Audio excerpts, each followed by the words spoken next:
Hi, I'm Camilla. I'm a parenting coach. I'm 39 years old. I've got a background in psychology and I'm a mom. Every week I share juicy new videos with you about different parenting tips and tools, and this week is no different. So here today I want to talk about gratitude. Gratitude as a tool for well-being in children so that they can have happier and better feeling lives. And also likewise, it really works so well for the parents as well. So my job as a parenting coach, ideally I'd like to make myself redundant so that I'm not needed at all. Really my end goal, my end result that I'd love to see is happier children and happier parents and just people feeling more empowered and good about their lives. So a fantastic tool to use for that is gratitude. If you find that these videos are at all useful, please feel free to share, like, and subscribe. That way you're guaranteed that you get access to the videos every single week when I release new ones. And it just really helps so much, so thank you. But if we think about gratitude, what is gratitude? It's just such an amazing, when you feel grateful, you have such an amazing sense of well-being. If you ask someone, and this is a tool I use a lot, both with my own kid, but also children that I've worked with in the past, asking them, what are the 3 things that you're most grateful for right now? So what is that question? That's an amazing question. It's not just, hey, what are you grateful for? It's literally asking, what are the 3 things, like your top 3 things, So what are they doing? They're running through the catalog in their mind of all the things that they're grateful for. It's making them almost like count their blessings, and just appreciate and think about what is going well for them and then choosing the top 3. Gratitude literally changes the chemistry in our body. It's crazy. It's been shown to reduce stress hormones like cortisol and adrenaline in the body. So when we're stressed, so if you think about your child, you really want them to be thriving and doing really, really well and feeling good and achieving and learning and growing, all these positive things, right?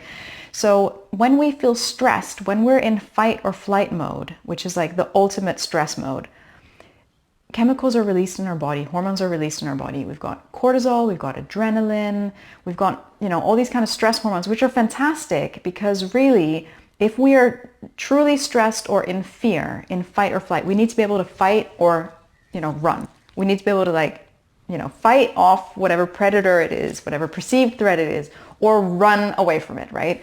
So they're fantastic hormones to have in the body. They're like really the right chemicals to have in the body because they make us able to run really fast and do whatever we need to do to keep us safe.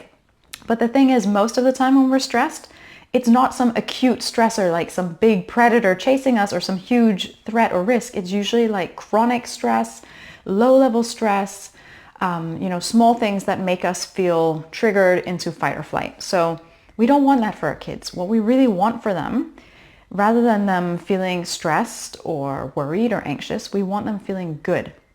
So gratitude has literally been shown to reduce the stress hormones and stress chemicals in the body. It's been shown to reduce cortisol, and when we're in fight or flight, what's so significant about that, especially with children, is we go into survival mode. So we stop going into growth mode. All the extra bells and whistles, all the added bonus things stop. Like the body goes into, conserving of energy, preserving everything that needs to preserve. So it's literally, it's life or death. That's what the body's going through, right? So learning stops. All the extra stuff, growth stops, sex drive and libido stops, all these added things. So the reason that that's significant for our children is the more we can get them out of fight or flight and the more relaxed and comfortable and loved and, having this sort of sense of peace and well-being that we can give them, the more able they are to learn. Because if they're in stress land, then they're not learning. They're not able to take that stuff in because that part of the brain literally shuts down. It's like, right, that's not needed right now. All we need to do is think about just surviving. So we want to get them out of survival mode and we want to get them into gratitude. We want to get them into well-being. So that's why it's such a fantastic tool. So find a way to incorporate this tool into your everyday living, into your everyday routine, because there's something about asking your children, what are you grateful for? Maybe you're asking over dinner, what are the best things that happened today? What are you grateful for? What are the top 3 things that you're grateful for?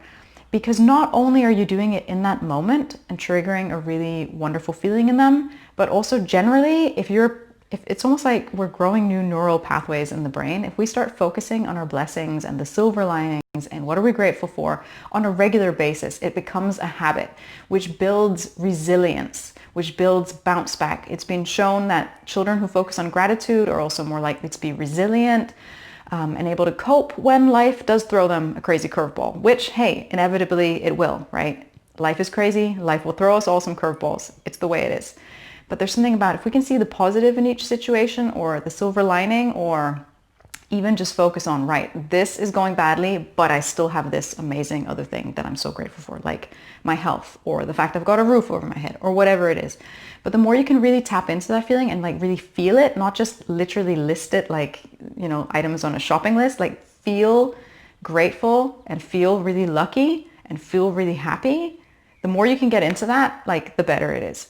So I've even increased it like in my own life. You know, I don't just do what are my top 3 every day. A friend and I, we share our top 10.